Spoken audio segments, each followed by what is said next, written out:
It's your boy Tommy D, the non-profit sector connector, coming at you from where else? Out of breath. How to run downstairs to get a battery for the on-air light. Philanthropy and Focus is the name of the show. Do you know I have to go up 2 flights of stairs to get up to my attic just below the roof? You know, like the roof, the attic, and the kitchen is way, way downstairs. 2 flights down. It's your boy Tommy D. Out of breath. Every single Friday, we bring another leader of a nonprofit organization virtually into my attic. They don't really come to my attic, but eventually I've said, in that movie Wayne's World, when they wanted to give Wayne and Garth that show, they had to recreate Wayne's basement in the sound studio. One day, somebody's going to recreate my attic in the studio somewhere, Mike Billia, and maybe you'll be the first guest in the fake attic. We'll see. But every week I do this show, and I will do this show every week until I can't do it anymore, because nonprofits change our world each and every moment of each and every day, making incredible impact on the front lines with social services, with healthcare services, with putting food in the hands of people who need, with putting these services, whether they be legal services, in communities that are affected by the criminal justice system. Nonprofits are businesses that change our world, make social impact. Shout out to the New York City Imagine Awards. Shout out to the Long Island Imagine Awards. I got to tell you that because the Imagine Awards out here on Long Island are coming up in just a matter of weeks. And the New York City Imagine Awards applications are out right now. So Google NYC Imagine Awards, go to nycimagineawards.com. If you are a organization that serves individuals in the 5 boroughs in New York City, make sure you apply for one of the Imagine Awards. I am out of breath. I am fired up. Every single Friday, I have this great opportunity to have these special conversations. My guest today, Mike Billia, and I go back. I mean, I looked down at my notes, and I know you have a golf outing for Life's Work coming up. But I mean, I think the original way you and I started to connect was at golf outings, to be honest with you, right? Yep. And I think our friend Brendan Levy, shout out Brendan, the Queen's Chamber of Commerce, so Brendan and Tom Gretsch, just earlier this week at an event I was moderating with the Bayside Business Association. But Mike, you're a great golfer. I'm a great golfer, right? I mean, that's why they put us in these golf outings, right? Well, I wouldn't use the word great, but we enjoy ourselves. We do enjoy ourselves. And I will tell you, I said, I made a video leading up to the show and said, you know, that Mike Billia and I know each other for a number of years here on Long Island, and we would constantly run into each other at nonprofit events. As business people, I've been in the insurance and payroll and HR business and sales for a long time. And, you know, and Mike certainly in over 30 years, 38 years in banking. So, but the thing about it for me, and I hope what we're going to talk about a lot today with Mike is the work that businesses and nonprofits do together. When I say businesses, I should say for-profit businesses and the nonprofit sector, some of that strategy stuff. And Mike, some of, you know, I was reading earlier in the week when I did a video, and I got a kick out of it because you are an active member of the board for the Michael Magro Foundation, past board member. We talked about this right before the show. Options for Community Living. My friend Yolanda Romano Gross. I will be at an event with Options tonight. Girls Inc. APAC. Is that Alley Pond Environmental? Yes, it is. Yep. Yeah, they're a client of ours at Vanguard Benefits. And obviously Queen's Chamber of Commerce, where like I think a lot of our connections, and I think what probably happened is Brendan Levy, who was another great golfer, invited you and I to play golf one time. And I think that's how it all started. But what I really want to hear from you today, Mike, is we talked about, but I want to set the stage for everybody else, is your background, the work you've done professionally, and a lot of that journey that has taken you to this role as the Chief Administrative Officer of Life's Work. I mean, I would imagine much of the relationships you've developed and built and nurtured over the years are still part of your world and the work you're doing now. And I want to talk about that. So Great. Really, at this point, I've talked a lot, which I do for the first 4 minutes of the program and much of my other life. But in this particular forum, I really want this to be you telling us some stories. Tell us about your journey. You know, I know you've been involved with Life's Work for many, many years on the board side, and then obviously in this relatively new role over the last 8 months. So at this point, why don't you just take us down memory lane? Tell us your story, and I'll pepper in some questions as we go through. Great. Well, I want to first of all thank you for putting me on the show. Really appreciate it. You know, as you said, we've been friends for a long time. I'm not sure who's the better golfer, but we're pretty bad, both of us, so it's pretty good. But My career journey has been very interesting. When I graduated from college, I actually was a social worker. And my wife and I, who I'm still married to, Mary Ann, who I think is on the podcast. Hey, Marianne. We did internships at a place called Appalachian Youth Service, which was a program where it housed delinquent boys in group homes. It was a transition back into community. And, that kind of set, my hunger around, I guess, and my appreciation for the people that work in this field, because, as you know, you don't get paid a lot, but you learn a lot. And, one thing that the group home did for me initially was I was 20 years old, and it made me grow up very quickly. It made me also appreciate the things that my parents gave me growing up. And I think it made both of us, better parents with our children too. So, it was a great experience. We did it for a couple of years. We moved back to New York. I was trying to get a job in social work. Unfortunately, if you don't have a master's, it's very hard to get a job. So a friend of my wife's actually got me a job in banking. Well, actually in Dean Witter, which a lot of people wouldn't remember, the investment firm. Sure. And I ended up using that as a springboard to a long career in banking, where I've held, many, many different positions. But, one of the nice parts about, I think, in banking was I was given the opportunity to be exposed to a lot of different companies, including not-for-profits. Mm-hmm. I was with the Bank of New York.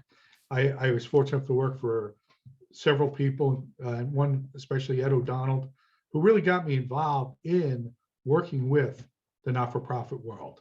And he was kind of my introduction to this field and how banks help through sponsorships and volunteer work, that what we did. And it always stayed with me. And actually, Life's Work was the first not-for-profit I really got involved with.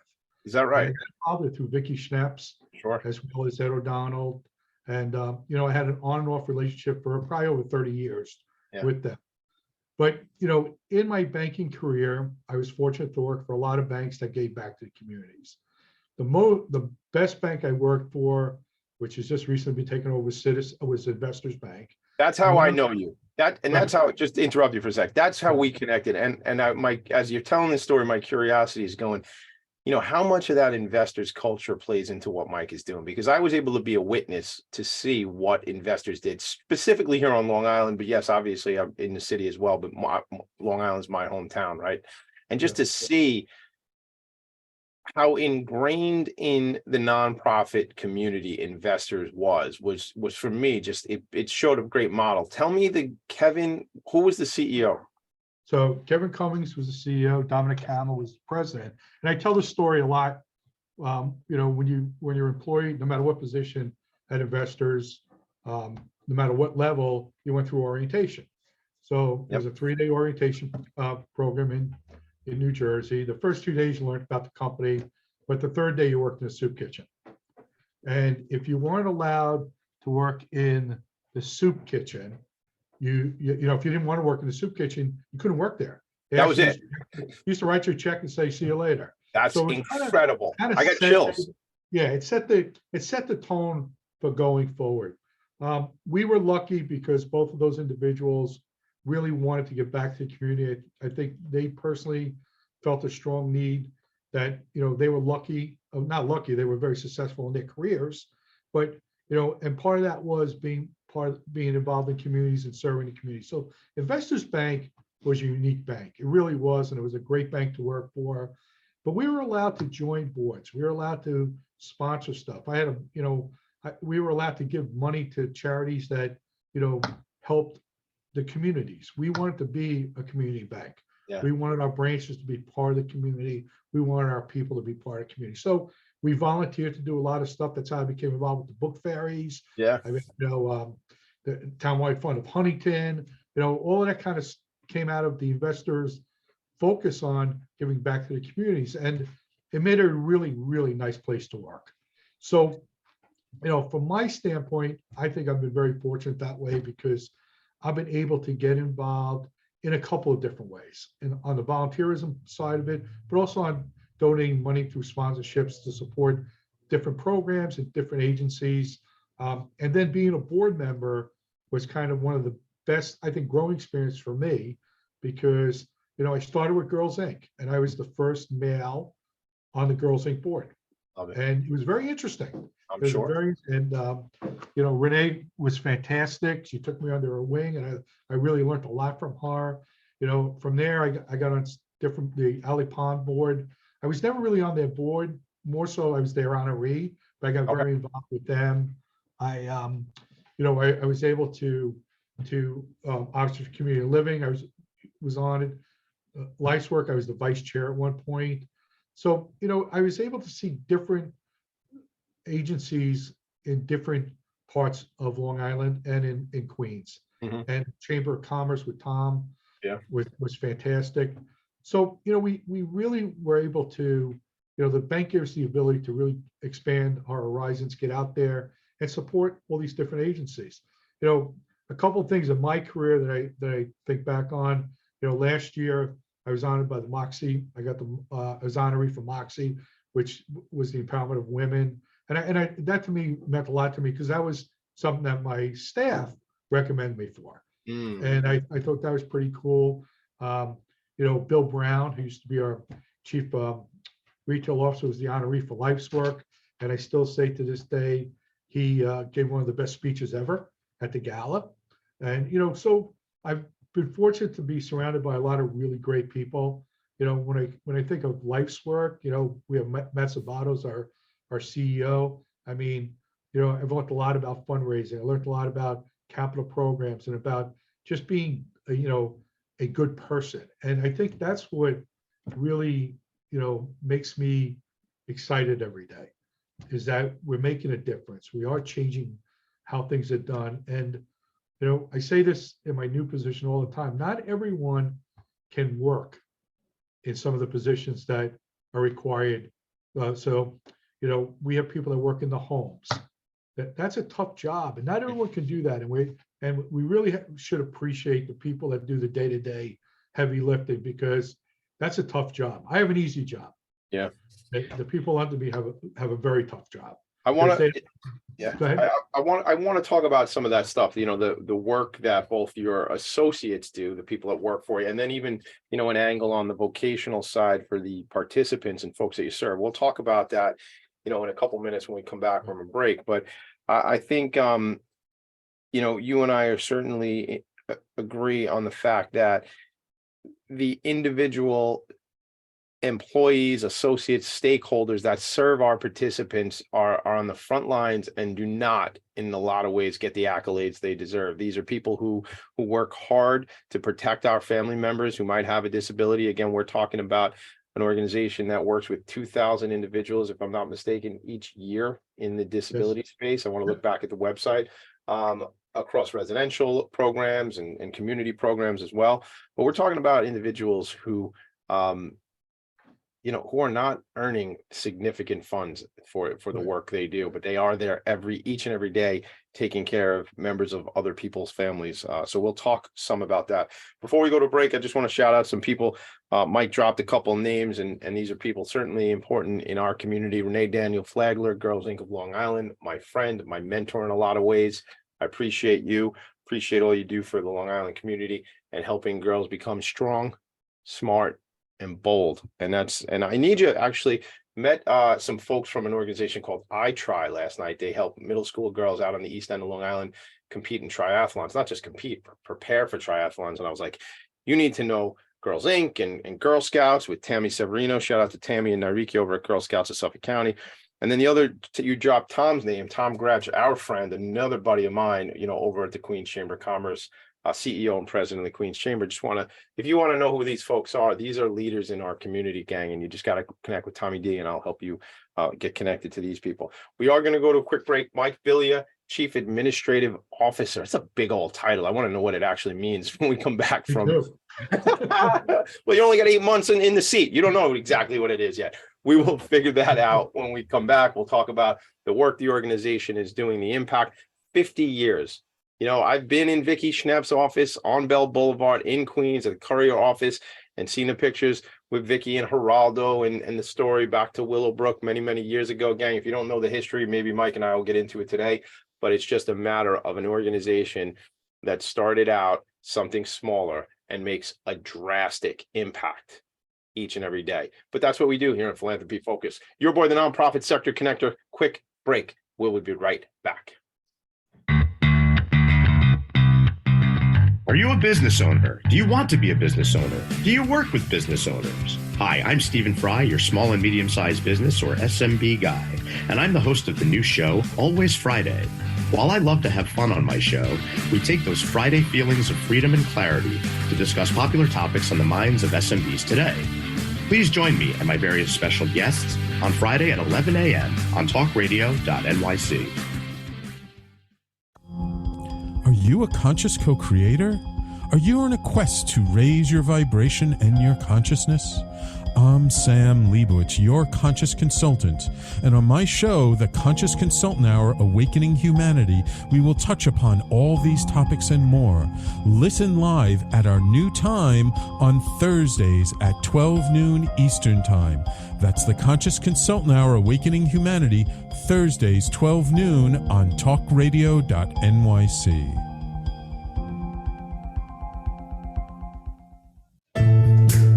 Are you on edge? Hey, we live in challenging, edgy times, so let's lean in.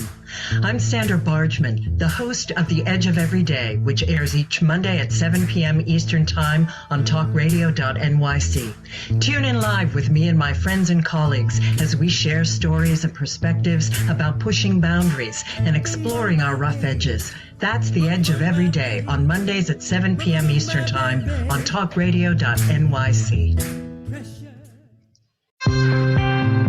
You're listening to Talk Radio NYC. Uplift, educate, empower.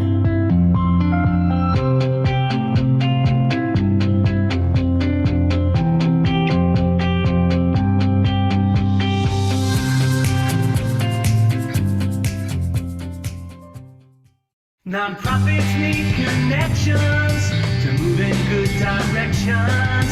So cut through all the static. Join Tommy in his attic. Cut through all the static. Join Tommy in his attic. I promised you that 2023, I would take singing lessons. And it is the 31st of March, 2023. And from when I hear myself sing, I don't even know that I need singing lessons. You might differ. Send me your opinion. Send me a note. Let me know. See a lot of folks checking in on Facebook. Let me know. Mick Collins, how are the pipes? Am I singing well? I am going to do that, Mike. I always fancy myself a crooner, you know, like Sinatra, Tony Bennett. Actually saw Tony Bennett at a place called Paula Resort and Casino out in California many years ago, about 17, 18 years ago. I was away for President's Club with ADP where I used to work. It's actually how I met Vicky Schneps many years ago on Bell Boulevard, because very involved in the Bayside Business Association. Our office for ADP was on Bell. But you know, Harry Connick Jr., you know, I just fancy myself a crooner. Maybe I just gotta, you know, take some lessons, Mike. Anyway, back to the show, back to the story, back to what's going on. You started to mention some of the people that work in your organization, and you know, I think it's interesting. And it's you said I couldn't do that. I couldn't be working in a group home setting or a residential setting and do those types of services. And I think I hear you, and I don't know that I could do that either. And I think it takes me in a lot of directions what I want to talk about. But the one thing I'll say is it takes certain compassionate people to do the work on the front lines as an organization like yours. And I see it a lot. I spend a lot of time in nonprofit, as we know, but also a lot of time in nonprofits that serve, I say, our community of individuals with IDD, as we say now, intellectual and developmental disabilities. I made a joke the other day. I tend to do that sometimes, and I probably said what I'm about to say on this show before, but I suck at a lot of things. I am not good at many things. I am good at a handful of things, maybe 3 or 4 things that I'm pretty good at. I think we as a society need to focus and accentuate what individuals are good at, what individual skill sets and talents are, and not say that people cannot do things. We just need to find what people are good at. So there's a lot of ideas that come out of that for me. I think, you know, I'm on the board of the Spirit of Huntington Art Center, which, you know, we've met. I know you know Michael Katakis and the team over there, but I bring up Spirit of Huntington because we have an artworks program. Vocation is so incredibly important. And as we know in our community, as individuals age out, turn 21 and are no longer in the school systems and no longer have programs, it takes for vocational organizations, or rather organizations that offer vocational programs, similar to the artworks program, where folks come out with a digital degree to do website design, to do graphic artwork. In fact, which you may or may not know, Mike, I think I might have told you this, but our company, Vanguard Insurance Agency, went through a rebrand, Vanguard Benefits. Mission, vision, value, much of our social media, a lot of our content from the agency side is in collaboration with Spirit of Huntington. And these are people with varying abilities, people with different abilities. Gang, it's not about what people don't and cannot do.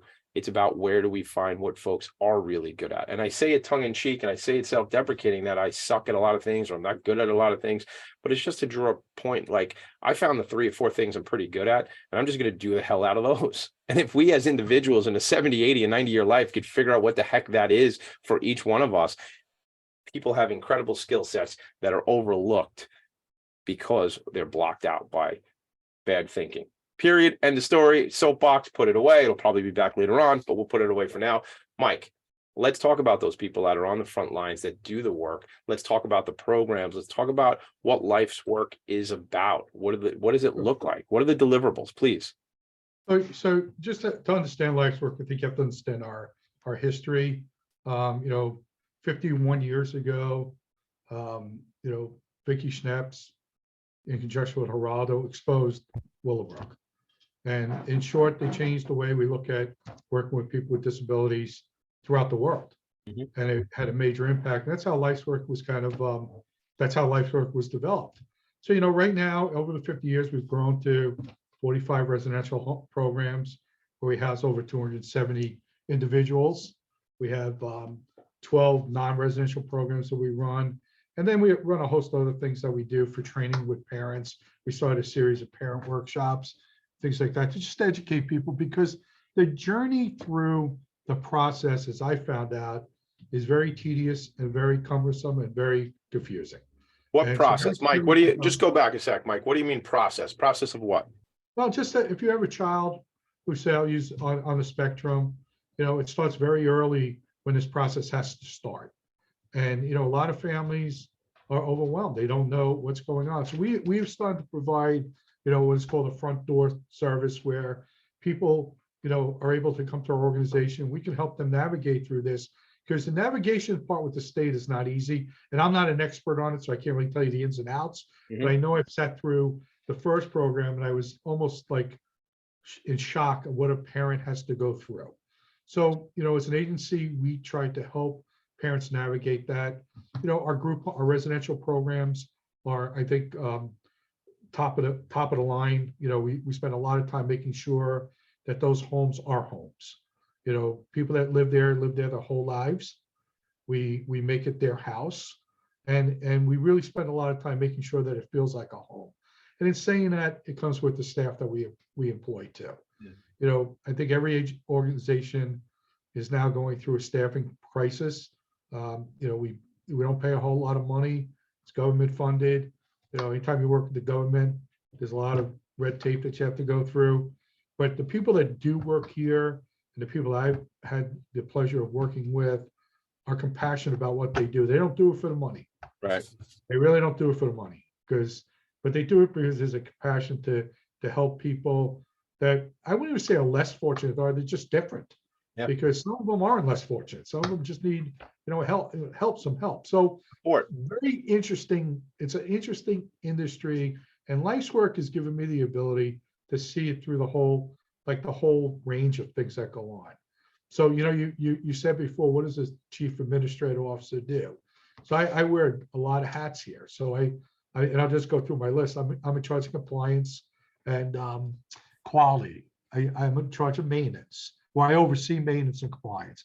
I oversee all the non-residential programs. I oversee the FCA, which is our Family Center for Achievement. Now we just rebranded that from Autism to Achievement.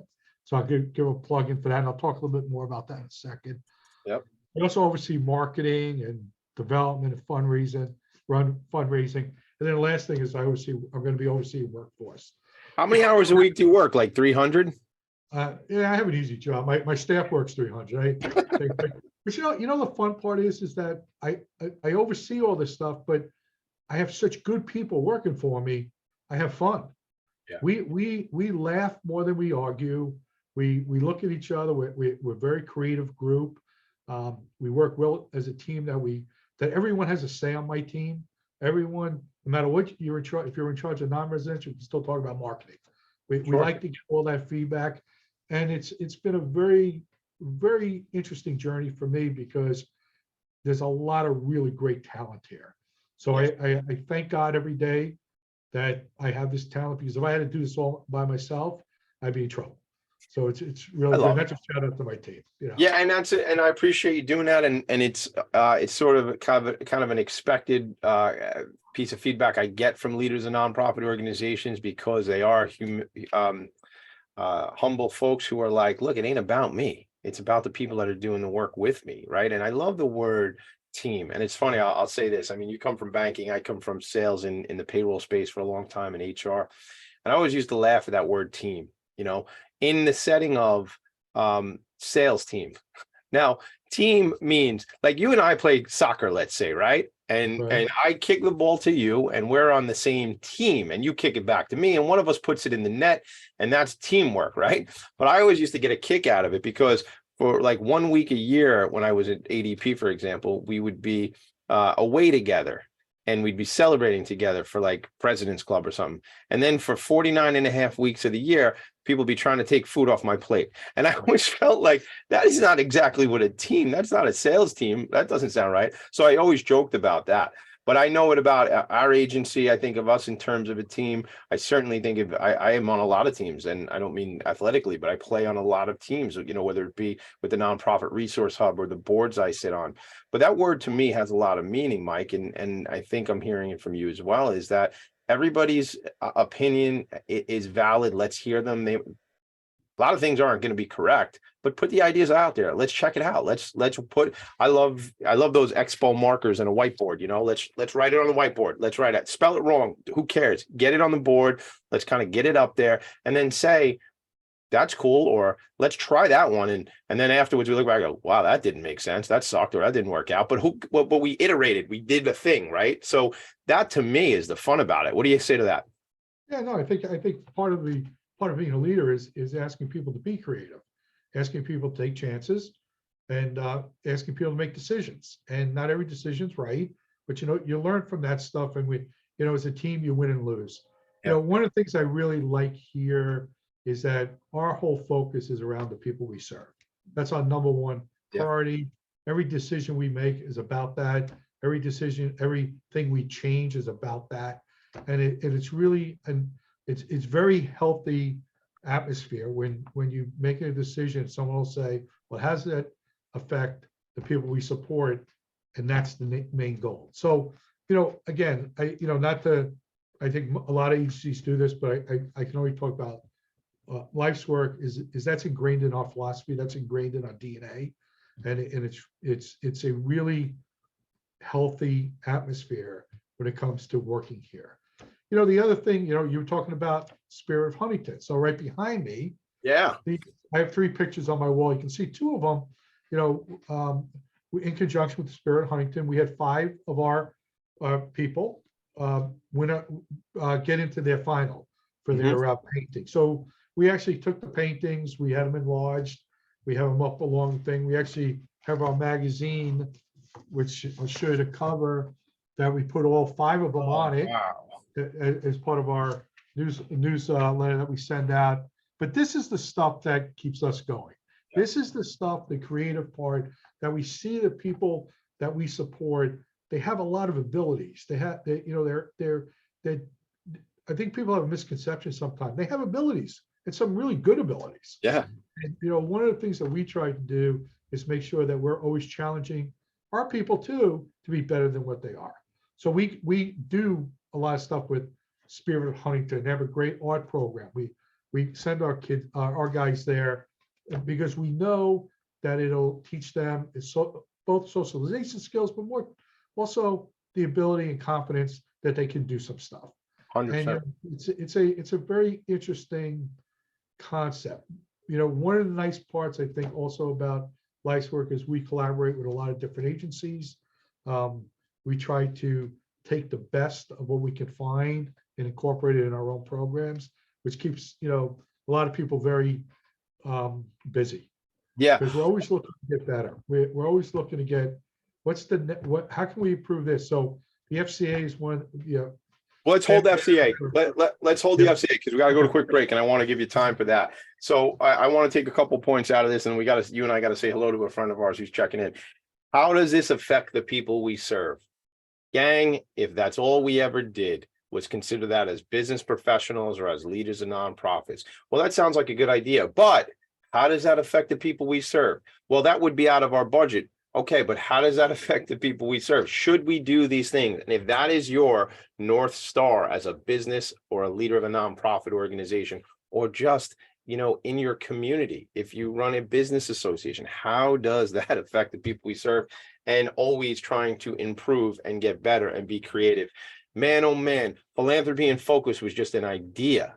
It wasn't even a thing. It was just, I kept telling people, I'm going to do this show and I'm going to interview people. Now we're over 110 episodes of something that was just an idea. And do I make mistakes? Only every time I do the show. So my point of this is, freaking try something. Just do it. Nike had an idea with that. Just do it. Just do it. Just do the thing. And if it don't work, cool. You found a way not to do it. I mean, I think it was, it's Edison. I think he said when he found 10,000 ways not to create the incandescent bulb, right? Found 10,000. He didn't say I failed 10,000 times. He goes, well, there's another way not to do it. So think about that. That's how you be creative. You and I need to send a hello to our friend Yolanda Rabano Gross because she's checking in. And she says, Mike is awesome. And so is Life's Work. So say hello to Yolanda. Thanks, Yolanda. I appreciate it. I do miss our board meetings. Well, she'll probably get you on the board back if you're missing that much. That's what I do on the show. Put people on the spot.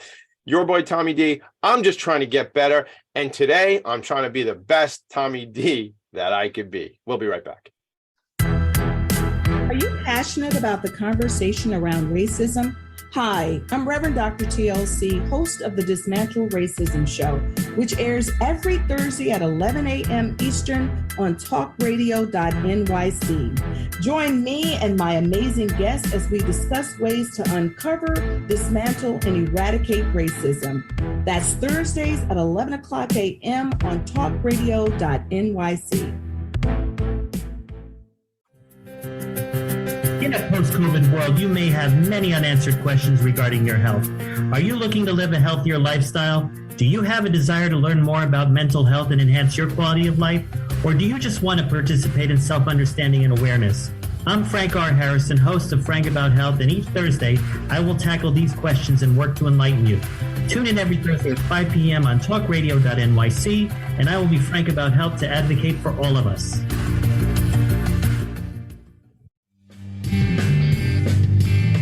Hey everybody, it's Tommy D, the nonprofit sector connector, coming at you from my attic.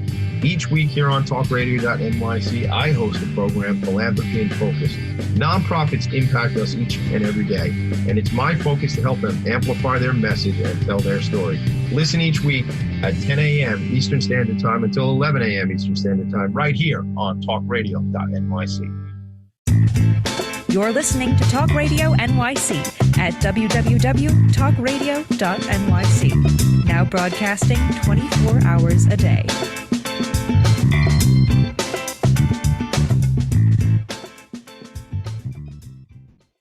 Nonprofits need connections to move in good directions. So cut through all the static. Join Tommy in his attic. Tommy D, what you're about to say, that is so 2022.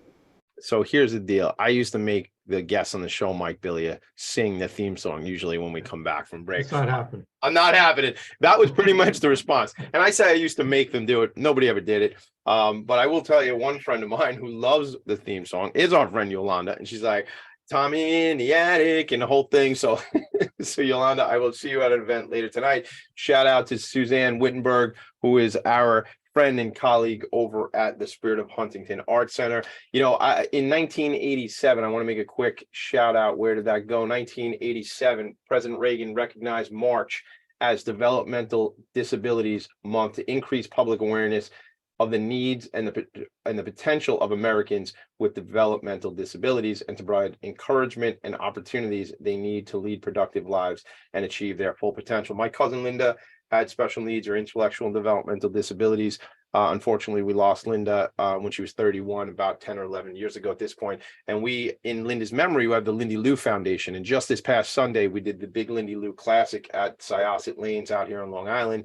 And all the money we raised through the Lindy Lou Foundation goes to organizations who are supporting this community, our community, people with different abilities, as I like to say. So that's shout out to President Reagan for his vision on this. And in honor of these months, as I've said in the past, each month we're going to feature another awareness month in conjunction with the work I'm doing here, and in conjunction what we're doing on the other side of Vanguard Benefits on the agency side, really educating folks on how benefits affect these different awareness months. But right back at it, Mike. Let's get into it. Let's talk programs. Let's talk kind of a day in the life. If I was to come on a tour with you, which we need to do, you know what I need, everybody, if you're listening, I came up with this idea this morning, super early this morning when I was walking the new dog Cheeto. I came up with this idea.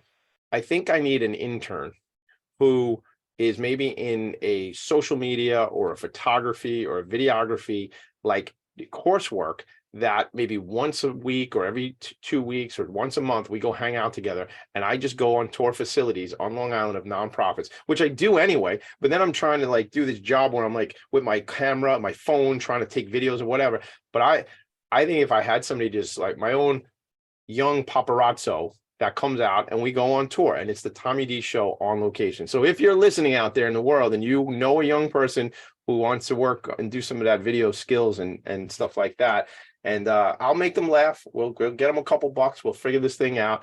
And I'm always good at taking people to lunch. I like that. And we'll definitely have plenty of caffeine. So, screwing up the youth, giving them more caffeine, Mike, just so they can come around and chase me with a camera. Anyway, that's something I'm thinking about. But if I was to come on the tour, let's just say theoretically in a month, I have that intern with me on my team and we're going out and doing some work together. What would you take me through, like the programs, take me through a day in the life? So I think, first of all, our residential programs probably are the things that I would take you first to. They are our spotlight. They're been around a long time, and it's interesting to go to each home, different homes, different types of individuals in the homes, and just see the care that we give and how they live within the home, because that is their house. So, but also the FCA. So we were talking about that before. So we have what is called, it used to be called the Family Center for Autism. We recently are rebranding, effective tomorrow, actually, to the Family Center of Achievement. Will there be a ribbon cutting? No, not yet. We will do that down. Tell your boy. I don't want to find out when I see the pictures on LinkedIn the next day. Gang, I'm so tired of seeing the pictures on LinkedIn at an event I should have been at. So call me the day before, everybody. I don't want to see the pictures the next day. So tell me when that's coming. Family Center for Achievement. So that'll be a couple, we'll do the rebranding, the official rebranding in a couple of weeks. But the reason we did that was, it was interesting. We sat around, we were having one of our meetings with the team, and we kind of said, the Family Center for Autism, even though we do a heavy population in the autism spectrum, we said, we want to be more inclusive. So we said, how can we do that? So the first thing we thought about was changing our name to Achievement, because the Family Center for Achievement, that's what the Family Center is all about. It's achievement. Right. It's about helping people. We do both social skills and skill building there, living skills like cooking and painting, and we have Zumba, physical activity. But it's really a socialization type program where we're bringing people, individuals together to work with each other, to learn about each other, but also to socialize and to get more comfortable within that setting. And it's been we have some great people over there that run the place. We run classes throughout the week, mostly Saturday and Sundays is our bigger class, or more of our volume. But we continue to look at that program every session, we call it, and we continue to change programs, add programs. I'm a firm believer. I like to get more into early development type stuff, where we're working with younger children and their parents to make this journey together. through the whole process, because technically from our organization, you go from A to Z. Yeah. And we kind of really want to be there to help people. So the FCA is a very exciting program. We're going to rebrand it. It's really, to achieve goals, and it's a place for all. It's open to the whole community. And one of the things that we've noticed that has changed is we need to incorporate more of this community focus. It's just not a place for special needs. You could bring anybody there. Yeah. We could teach art to anybody. Yeah. We can teach cooking to anybody. So we're trying to open up our doors to the whole community to integrate more people together. And, this will give us an opportunity to really help families that need the help, and to enrich people that are in our programs. The other thing that's exciting with us is we have our Day Have program where we bring people into communities. Right now we have over 250 people in that program, or 240 people in the program. And we continue to grow that program. And, that's where we take individuals and we're in the community. We're doing volunteer work for like the book fairies. I was going to ask you that, especially, knowing your connection to book fairies. Gang, shout out. If you don't know book fairies, please, but you're not paying attention to the show, but you need to know book fairies.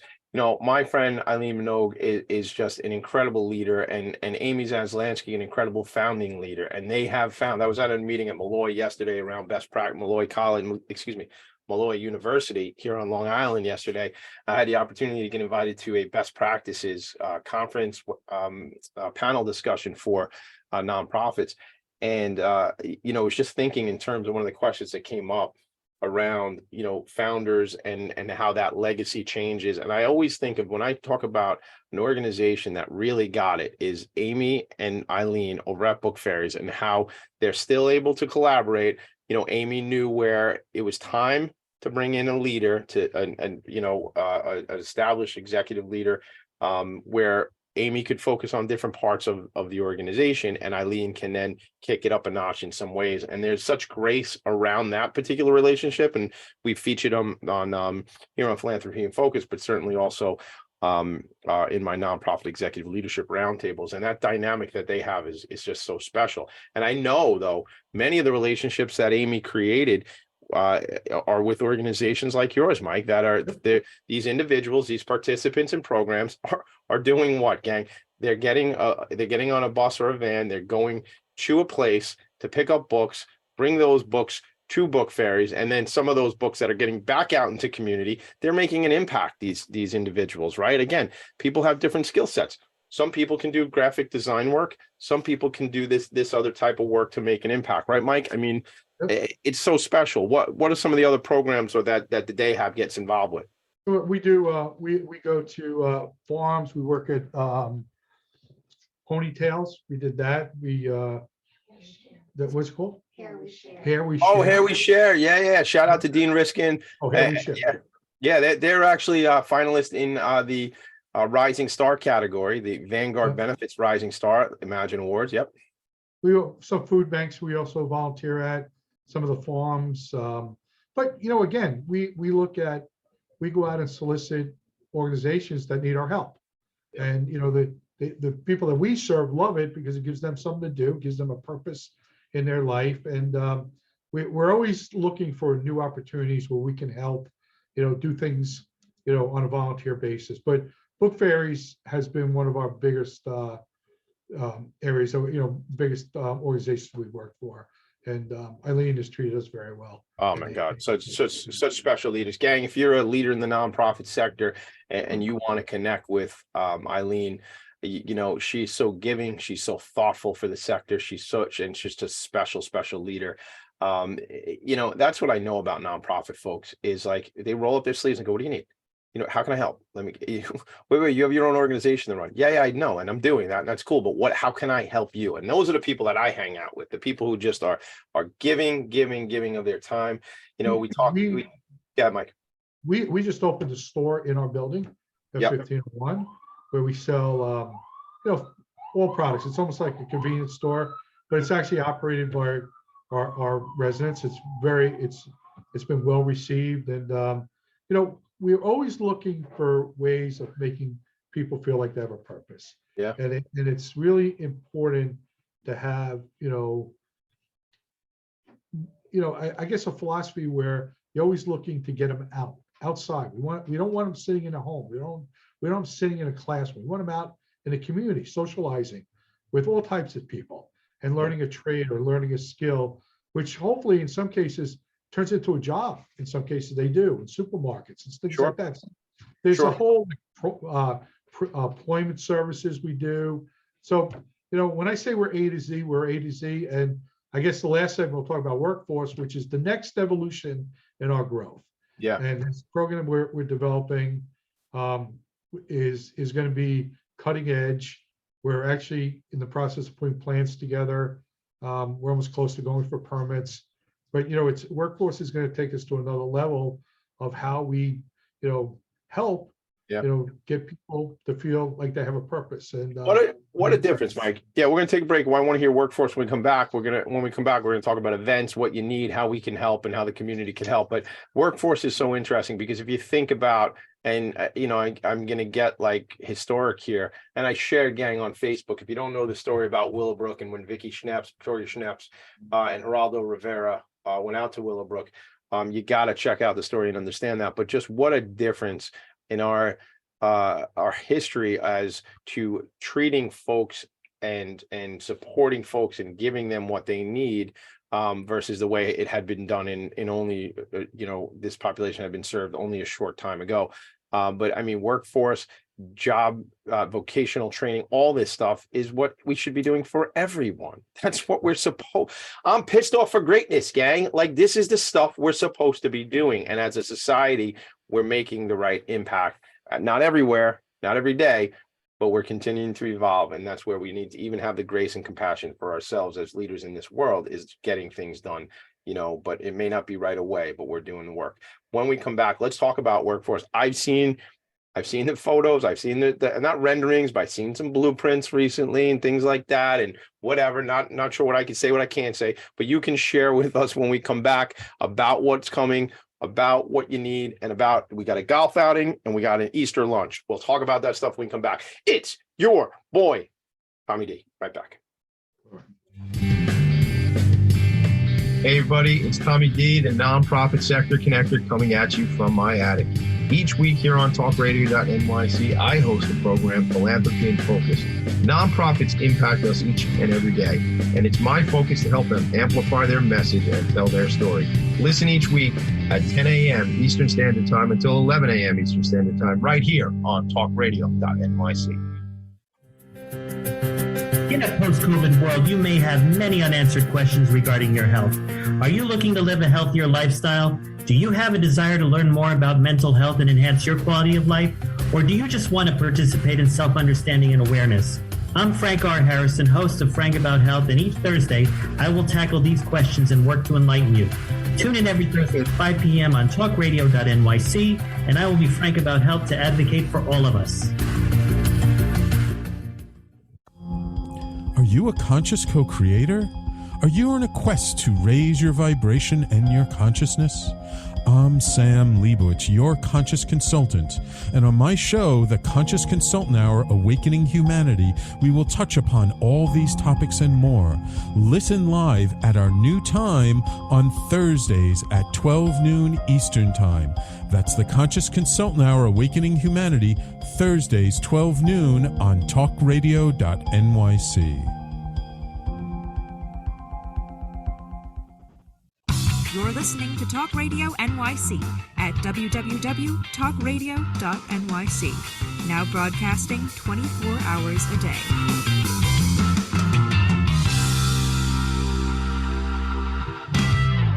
Nonprofits need connections to move in good directions. So cut through all the static.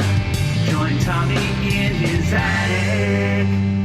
Join me every single Friday morning at 10 a.m. Eastern Time. But don't physically show up at the attic. But just join me here on Philanthropy and Focus on Facebook or on YouTube or wherever you found this, or listen streaming on talkradio.nyc. I got to tell you something, gang. When you want something, just ask for it. Just put it out there in the universe, put it out to the community. And I'll tell you why I would say such a thing, because as I watch us here on Facebook, Mike, which is funny to watch me here on Zoom and then see me on that monitor. I mean, I'm a big Tommy D fan, probably the biggest, but like there's even too much for me sometimes. But as I'm watching on Facebook, I'm seeing Suzanne Wittenberg says from Spirit of Huntington, Sam from our Spirit of Huntington team is a videographer, filmmaker by education and degree.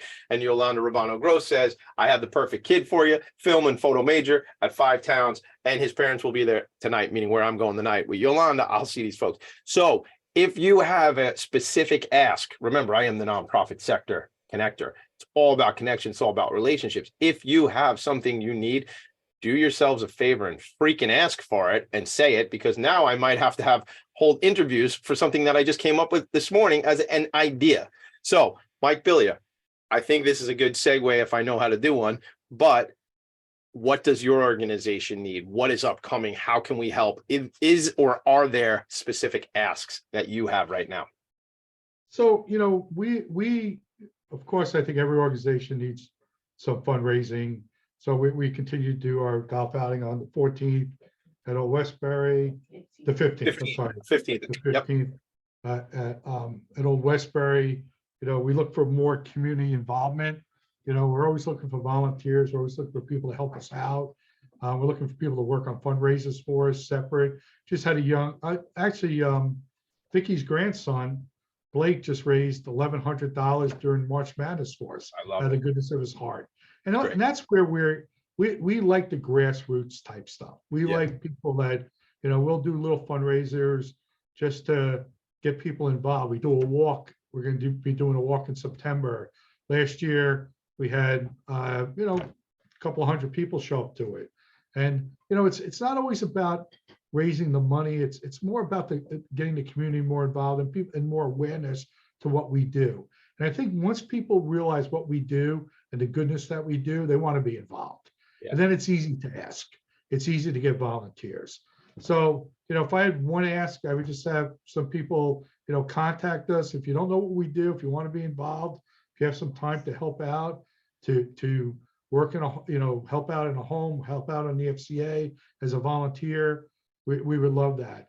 The workforce is a new program we're coming out with. We were very fortunate, the Phocus family, who Lynn is our chairperson, their family we're going to be doing a partnership with them with a building in Garden City. It's 24,000 square feet. And we're going to really, we're putting it together a plan to make that into a place where we can teach people job skills so they can work in the private and public sector, or just have a purpose in life, because not everyone will get to that. So we're right now, we're in the planning stages. We have the building. We're kind of working out the plans around the classrooms. We'll have a full gym there, full-size gymnasium, which would be great. Awesome. A major art room, major music room, but more importantly, we're going to be doing card detailing. We're going to be teaching how to do card detailing with graphics arts that you talked about. Yeah. Gardening. We're going to we have a grant for a greenhouse. The state just gave us a $735,000 grant to help with the build out. So the program is going to be huge. It's going to be the next cutting level, the next step in our evolution as an organization, and we're very excited about it. But we're in the planning stage, so there's not a whole lot to tell other than we have some great ideas, and usually our ideas come true. So a lot of hard work. Will be in good shape. Yeah, I'm pretty stoked about it. I got to be honest, because I sort of, I found myself in a meeting with and got to see your vision and certainly Lynn's vision on what that's all going to be. Shout out, Lynn. Hope you're well. It was nice seeing you recently. And I just think in terms of what we are doing to serve our population, serve our community, it's a lifelong, you say A to Z, I say lifelong. The point of it is people need different services. Now, people have different skill sets. I joke about it. I know I did it here this morning. There's things I can do. There's things I cannot do. I want to do the things I'm good at, and I want to challenge myself. Everybody wants to do that. Everybody wants to be challenged. Life begins, gang, at the end of your comfort zone. So get a little freaking uncomfortable, ask for something, ask for help, and go and get that certificate, that training, whatever it is that you want to do. Just go freaking do it. Like, go do it. Like, I don't care. Great. That was great. So go do it. Like, that's how I treat it with my kids, is like, well, that's tough. Yeah. Life is difficult sometimes, but what do? We get support, we get help, and we empower people to be the best that they can be. And I am so excited to be just a witness to what's going to happen at that building that you're talking about, because it looks so special. I mean, car detailing, there's a skill set that somebody might be able to do and learn and be super interested in. And when there's attention to detail, I don't know if you know this, but I sit on the I'm involved with the state advisory board for Best Buddies International, and there's a young man named Zach Smith who works as a statistician for the NFL. I will tell you, many people, myself included, would not be very good as a statistician for the NFL, because I can't pay attention very long with my ADHD, man. But not everybody's going to run a radio show and be able to manipulate all the things and stuff that I do. So it's, where is your zone of just expertise and super interest, and where's your zone of genius? Find it. And sometimes if you can't find it, you need help to find it. And I think that's a lot of what you're talking about, Mike, is that sort of work. Mike, we are running out of time, which I promised you earlier in this week. We would run out of one thing and not the other. We would not run out of words. Certainly not Mikey B and Tommy D would not, that would never happen, but we would run out of time. So I want you to just leave us with a message, something we can know about, something we can connect with life's work and yourself. I would just like to say thank you to everyone that works in this field. I think it's, God bless everyone. It's a very rewarding job, but I know there's struggles with, money and stuff like that. So my heart goes out to everyone that's in this field. I want to say thank you, because without the people that work in this field, we'd be in a mess. So I really just want to say shout out to say thank you to all the people that work in this industry. Yeah, right on. I echo that. Thank you for all you do. Thank you to the sector. Thank you to the leaders in the sector. Thank you to those who are on the front lines. I mean, I was thinking real quick, a story, an organization that I know very well, who's in a similar, has similar services to your organization, Mike.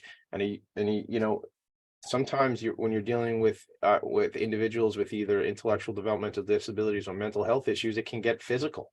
And sometimes, an employee could be injured. And this woman was telling me a situation happened on a Tuesday, and on Wednesday she was back at the group home serving this community, because that's what she loved and that's what she wanted to do. So all the love and compassion to the people who are doing this work, all the appreciation to you, Mike, and Vicky and the team over at Life's Work. And apparently I have some interns now out of the show. Now I'm going to have my own paparazzi or paparazzo. I'm not sure what's plural and what's singular anymore. But if you want to, maybe I'll have 2 photographers and a videographer. Dream big, Tommy D. That's what I always say. Listen, Mike, I appreciate your friendship. I look forward to riding in a golf cart with you again sometime this spring. Let's make it happen. And just listen, keep plugging into the show, because you make me happy by showing up and listening to what I'm talking about with these folks. Make it a great day, everybody. I'll see you soon. Thanks, Tommy. Thank you.